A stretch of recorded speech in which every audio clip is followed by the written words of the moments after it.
Hello, everyone, and welcome to another episode of the Mercury FDI Talks. Today, it's a pleasure and an honor to have with us Florie Liser, the CEO of Corporate Council on Africa, of course. Corporate Council on Africa is the leading U.S.-based business association, which connects interest with Africa, the whole continent. Florie, it's a pleasure to have you once again with us. Thank you, Marius. It's good to be here again. We're going to go deep into details from the beginning and ask you any details about the upcoming event, the U.S Africa Business Summit, which takes place in Angola next year. So if you can give us as much details as you can. First of all, we are excited that we are holding CCA's annual U.S Africa Business Summit. It is our signature event that we do annually, bringing together African heads of state, ministers from across the continent, representing various sectors of growth, from health to energy, infrastructure, with U.S. and African CEOs in private sector. We bring together about 1,500 people, as well in that are key U.S. government officials. And we've been very pleased to have strong participation both from the continent and the U.S. And we were delighted amongst the 7 African heads of state that we had at our most recent U.S. Africa Business Summit in Dallas, Texas this May, was President Lourenço of Angola. And he had participated in previous meetings, but this was the first time that he had attended our summit. And he and his team were really impressed and asked to speak with meet with myself and members of my board, and offered to have Angola host the next U.S. Africa Business Summit in Luanda in 2025.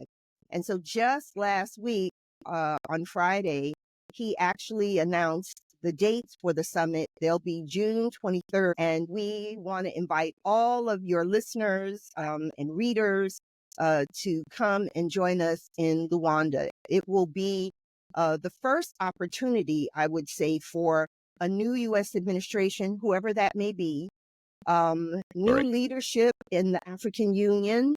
There'll be a new chairperson of the African Union Secretariat, but it will also be President Lourenço and Angola serving as the chair of the African Union next year. So celebrating their 50th anniversary of their independence, celebrating Angola's leadership on the continent, reflected in their chairmanship of the African Union, and presenting an opportunity to bring together new African leadership with new U.S. leadership is going to be really, really, I think, special for this particular summit that we'll have in June of 2025. We can't wait. Business executives, can they join the event? Can they register somewhere to join as well? Well, our website, which will have a registration link, will be up soon. We're working on that website closely with our Angolan partners. We have to make sure it's available in both English and Portuguese, as well as those who may want to register in French. So give us a little bit of time, but before the end of the year, we will have the website up. Registration will be open, and we more than welcome both U.S. and African companies to come and join us at the summit. It creates very special opportunities for them to come together, to meet with their counterparts. And every year, we're very excited to hear about deals that have come out of previous summits, but also to be a platform for the signing of new deals and partnerships. And so this past year in Dallas, there was, in fact, a signing between the U.S. Export-Import Bank of a loan that will go for building a solar project, a major solar project in Angola, $900 million deal. And so we Wow. look forward to being that platform where both government and private sector can come together and consummate deals that they've been working on, hopefully since the last summit. We're happy to be that place where we can shine a spotlight, Marios, on the opportunities in Africa. I think sometimes the narrative in the U.S. about investing in Africa is really not aligned with the true The true opportunities that are opportunities. there. Yes, Yeah, there are risks in investing anywhere in the world, but sometimes I believe that in the U.S., there may be a perception of risk in Africa and doing business there and investing there that is not accurate. And so we also want to use the summit as an opportunity for people to see what Africa has to offer and to explore the opportunities as well as address the challenges. Because again, there are challenges anywhere you go to invest in the world. And yes, exactly. there are some in Africa. There may be particular countries where the risk is higher, but there are many where the risk is lower, and the return on investment in Africa is high. So, we encourage all to see the summit as that opportunity.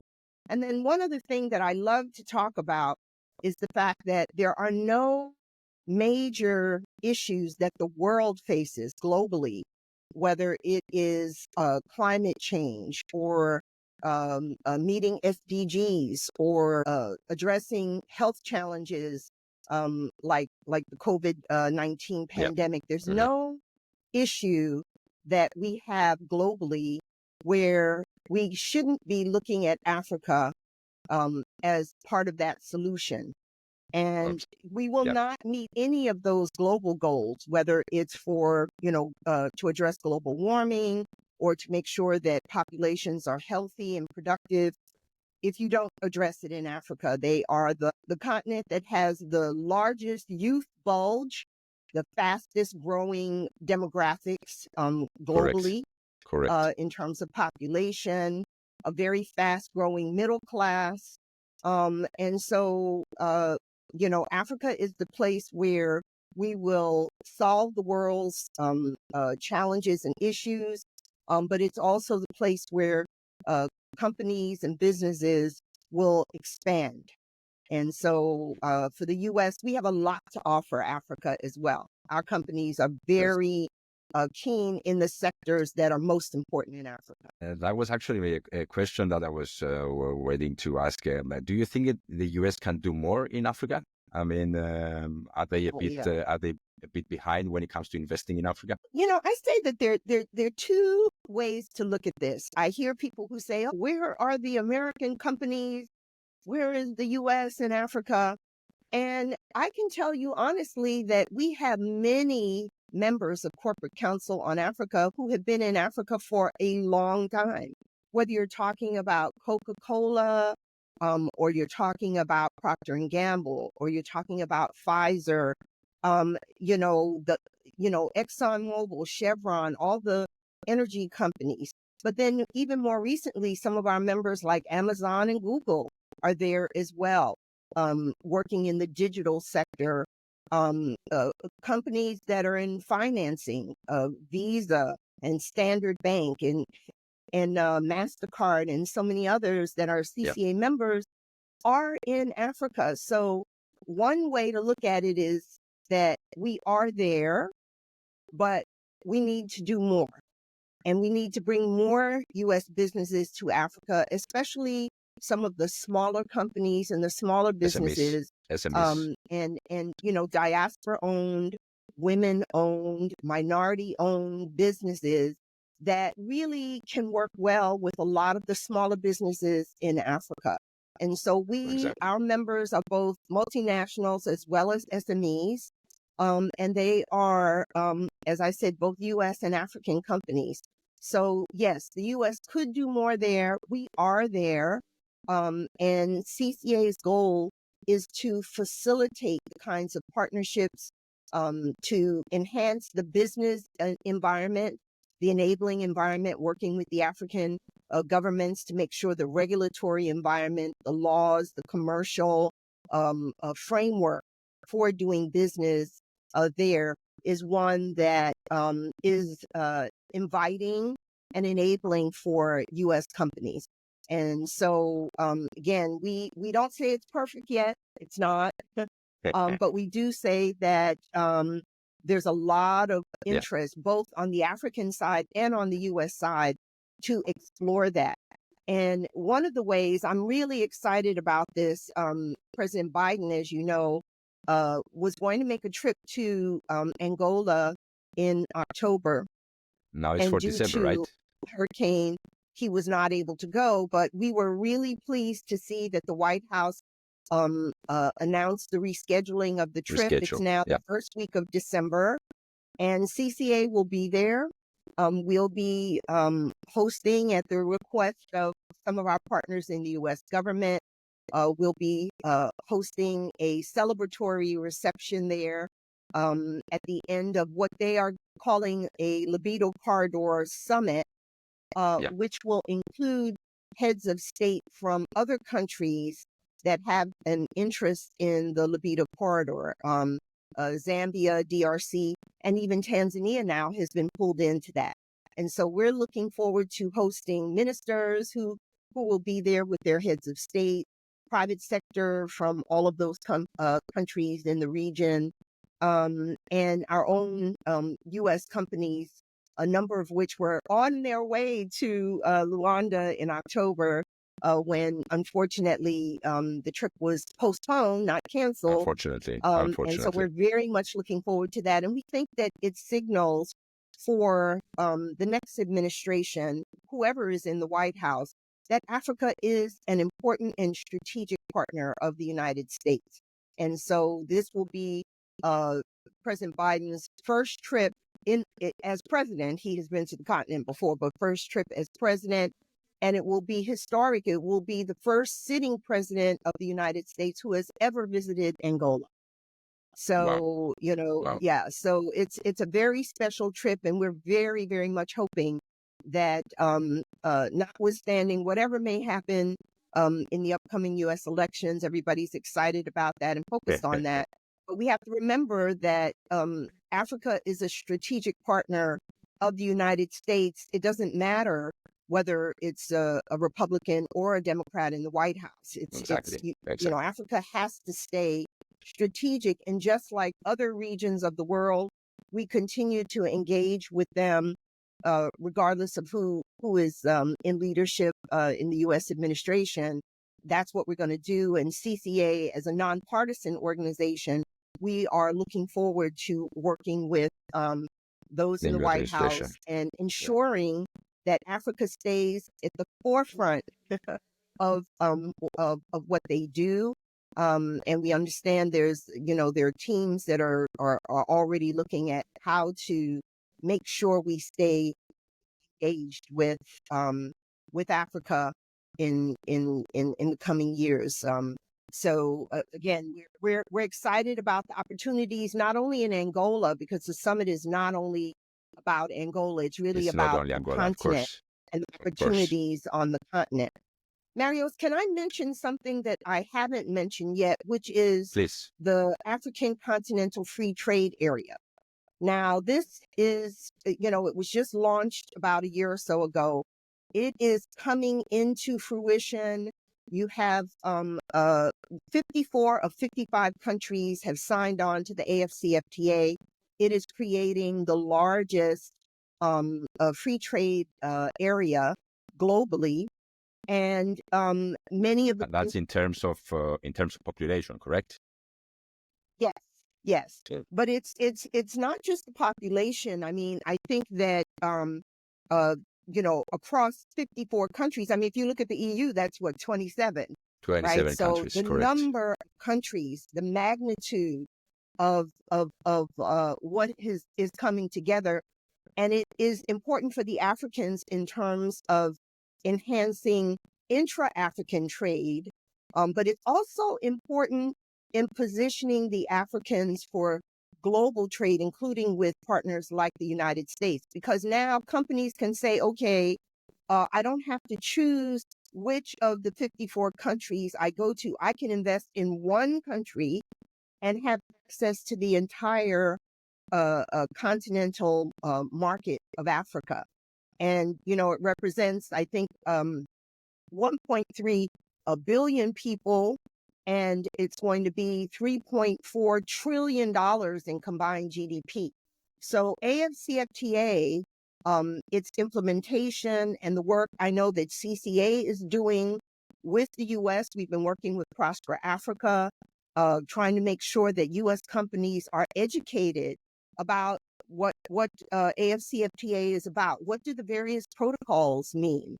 And last year in Addis Ababa, after the heads of state adopted the digital trade protocol, the very next day, CCA held a session where we pulled in people to begin educating them about what that digital trade protocol does.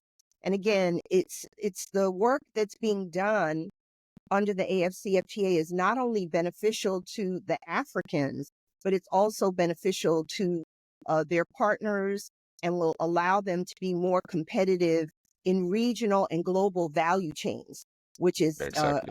very, very important. You look Exactly. at the Libido corridor, you look at many of the countries, not only in that region, but across Africa, who have the critical minerals that are needed for electric vehicles, for batteries, for, all of, that particular value chain, automotive value chain. And the Africans really can't be left out. They're the They ones can't. who have the lithium and the cobalt, et cetera. So this is something that's very important. And it's also one of the issues that CCA focuses on at our summits in terms of encouraging investment into value-added production and manufacturing on the continent and taking advantage of a more liberal environment, a reduction of red tape, et cetera, on the continent. This is a great time for companies to be looking at investing in manufacturing in Africa. Very nice. Very And the nice. corridor, let's stay a bit on that. The US it has a lot of interest in this project. Absolutely, Yeah. absolutely. Well, so the Libido corridor will be, it is both a rail project, but it is providing the logistics all the way to the ports that will allow countries like Angola, the Democratic Republic of the Congo, Zambia, and Tanzania to move their goods, not just the minerals, in and out of the country, but also to create these corridors where agriculture, for example, which is very important across almost all the African countries, agriculture is really critical. They have Yep. millions of farmers in there, but also to develop the agribusiness value chains, because you may have the fruits and the vegetables, but you also want to have the processing of those Of fruits and course. vegetables, Of course. and to be able to supply to the African continent, but also to others, including the United States, exporting, for example, to the U.S. under AGOA, the African Growth and Opportunity Act, which allows Africans to ship pretty much all their products duty-free and quota-free into the U.S. And I've been, as you know, a long time advocate of, supporter of, and helping to implement, when I was in government, the African Growth and Opportunity Act. And this, as I said, is just a really great time for people to look at that, because AGOA will be expiring in September of 2025. We are pushing, there's a whole coalition of us and a newly launched AGOA coalition that are pushing to have Congress extend and renew AGOA as soon as possible, maybe even as soon as during the lame duck session, and to extend it for as long as possible, a minimum of 10 years. Some of us are saying, why not 16 years? And to to make sure that we can continue that partnership. It is the cornerstone of the U.S. economic relationship It with is. It Africa. is. It And is. so it's very important to renew now and not wait until the fall of September of 2025.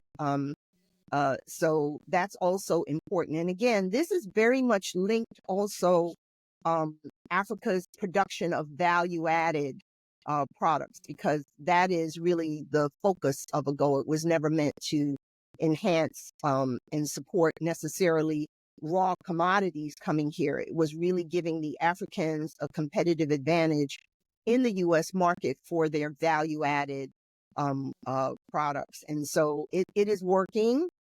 But there is a lot more that could be done, a lot more countries that should be benefiting from it, Yep. and Yep. more sectors that should be Sure. benefiting from it. But it has certainly created jobs on both sides of the Atlantic. It's been beneficial both for Africans and for the United States, for U.S. companies and buyers, as well as the suppliers and producers on the African side. So it's a great partnership, and we really do have to encourage the U.S. Congress to move forward and Yeah. renew AGOA. Been a lot. You have a lot of experience in the government sector, of course, and also through CCA. So, what is your recommendation to? Of course, we need to speak also to African companies and African governments. How will they be able to attract these U.S. investors and U.S. partnerships that they need? What's your recommendation for this? Okay, so I think there are a number of things we need to. First of all, we need to be clear about some of the key sectors. And the Africans have identified some key sectors and value chains that are important to them. Obviously, agribusiness is one of them. ICT and digital is important. Okay. Health, Mm-hmm. able Fintech as well, to right? Fintech as well is growing yes, as well. fintech. Yes, that's right. Health, in terms of manufacturing, both pharmaceutical products as well as medical equipment, energy and renewables. I mean, there are still huge finds of oil and gas in Africa. The Africans have a deficit in terms of power and access to electricity. And we have to find ways both to advance climate resilient ways, green energy, solar. There's a lot of opportunity in solar, in wind, in Africa. So energy and renewables. But we also have to make sure that the Africans get the investment into gas in particular. Gas is the transition for energy that has to be developed. And we know that the developed countries have some issues around fossil fuels, and totally understandable. But we have to look at gas as really important. Gas will also help with clean cooking in Africa. It will make it safer for Africans who currently use, especially women who use coal and firewood. So gas is that transition product that really needs to be developed. And you asked about recommendations. And in all of those key sectors, agriculture and agribusiness, energy, health, technology, ICT, and digital, what we need are investments into that. And I think that what we're seeing now, for example, the Development Finance Corporation, DFC, has really invested into Africa, perhaps more than any other region under this administration.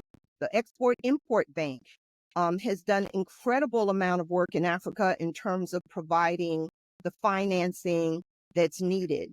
USTDA there's none that beat USTDA in terms of doing feasibility studies. And we're working with USTDA on a series of workshops in the health area, trying to look at convergence of the regulatory environment in health. So what I'm saying is, Prosper Africa and all the U.S. government agencies that work under it are doing an incredible amount of work to facilitate new investments and to support existing investments on the continent. This is very important. And I think the other thing is working with key organizations on the continent who can help to mitigate some of the risks. So the African Development Bank, the Afrexim Bank, which is doing incredible things as well, and Africa 50 are all organizations and institutions on the continent, which in collaboration with our own institutions in the U.S., DFC, Exim Bank, et cetera, and then the private sector, all the private banks, Citibank and Standard Bank, and so many of the banks that are ABSA and so forth, that are Equity Bank and so forth, that are investing into the key sectors in Africa. And that, I think, Marios, is really the key. Partnerships, public-private U.S. Africa partnerships that provide the kind of financing that's needed, and which also helps both in the early stages of project development, as well as taking them all the way through to the implementation of those projects. I think that is really the key. And CCA, as I said, has been working in this area for decades. We hope to continue, we plan, not just hope, but we plan to continue to work with all of these various partners, the African governments, the African institutions that I mentioned, like Afrexim Bank, Africa 50, African Development Bank, the other international institutions, World Bank, IFC. We have great relationships with them, as well as with the U.S. government, and last but not least, the private sector. Because without the private sector, of course, there really, all the other framework and institutions can be there as the support, but the private sector is so critical. So we have to look at what are the ways that we can support the African private sector and the U.S. private sector and bring them into partnership with the financing institutions. And one area I haven't mentioned that I think is also important are the institutional investors, the pension funds, sovereign wealth funds. There's a lot that's happening in that area now that's really exciting. And we're really pleased that at the U.S. Africa Business Summit for the last 2 or 3 years, the one we did in Morocco in 22, Botswana in 2023, Dallas in 2024, we have had U.S. institutional investors and African fund managers that have come and been a part of the summit. And they also play a key role in providing the kind of financing and capital, both debt and equity, that are needed to advance key infrastructure projects across the continent, large projects in all the key sectors, not just roads and airports, but health infrastructure, ICT infrastructure. These are all important, and the financing institutions that have to be strong also in Africa. This is also very key. So those are, again, the recommendations that we have. We also we would love to have new members, both U.S. and African companies, join us. That's one of the things we would advise you, join us, become a member of CCA, and let us, CCA, support you in your expansion of your business on the African continent. It is the place to be. This is the time to be there. And you have partners in CSNR and CCA who can help you at this good time and in that great place. Perfect. Excellent. Florie, it's like I can listen to you for hours, but unfortunately we are in the last question already. So the last one, to summarize everything, like a final message from you for, of course, the summit, the potential of Africa, and the potential. Well, first of all, as I said earlier, Africa is the continent that has to be a partner with other global partners in addressing the key challenges that the world faces today. And without Africa, we will not resolve any of those issues. Africa also poses great opportunities for investment, for trade, for diversification of supply chains globally. Post-COVID, I think people have been looking to Africa as some place that can provide some of the resilience that those supply chains need. We saw what happened during COVID, but Africa and investing in Africa's manufacturing in those key sectors and supply chains is going to be critical to providing the global markets with the products that it needs, especially as we develop things like electric vehicles, for example. We need Africa to be a part of that. So one message for sure is look to Africa for investing in the key sectors that drive global growth. For the U.S., Africa is a key and strategic partner. It needs to continue to be that.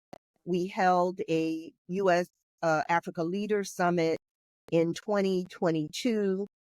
It was 8 years before that the last U.S. Africa Leaders Summit had been held under President Obama. We had the one that President Biden did in 2022. Okay. One major recommendation that CCA and our members are making is that there be an announcement early on of U.S. Africa Leaders Summit, to have it every 2 years or maybe every 3 years. And then regardless of who is in the White House, we should continue to have those U.S. Africa Leaders Summit. We meet regularly with the G20, the G7, the APEC countries, the Summit of the Americas. Yep. And it doesn't matter who's leading in the U.S. administration. We should take the same approach, to Africa. And that's important. And then, of course, Angola in its leadership role this coming year and celebrating the 50th anniversary of its independence. Angola is doing a lot of the right things. It has many opportunities there, but also across the region, and setting, I think, a standard and an example that really is reflected across the continent. So our summit, the U.S. Africa Business Summit, being held June 23rd to 27th in Luanda, is not only an opportunity to look at Luanda, to look at Angola and the opportunities there, but it's also an important time to bring together new U.S. leadership with new African leadership, to look at how we can partner together to enhance the U.S.-Africa economic relationship. So Perfect. We look forward to hosting you there. We invite, again, all your readers and listeners to come and be with us in Luanda in June of next year. And thank you Perfect. So much for having me here. Perfect. Thank you so much, Florie, for being here. It's always a pleasure to talk to you. We totally support your work. We promote business between Africa and the U.S.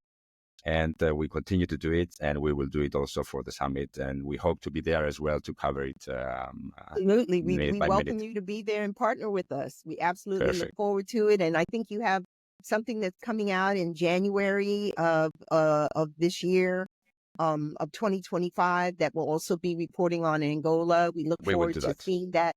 Yes, absolutely. We will publish a new report that will be on Angola, highlighting Angola, of course, as the host country, and publishing in the Washington Times.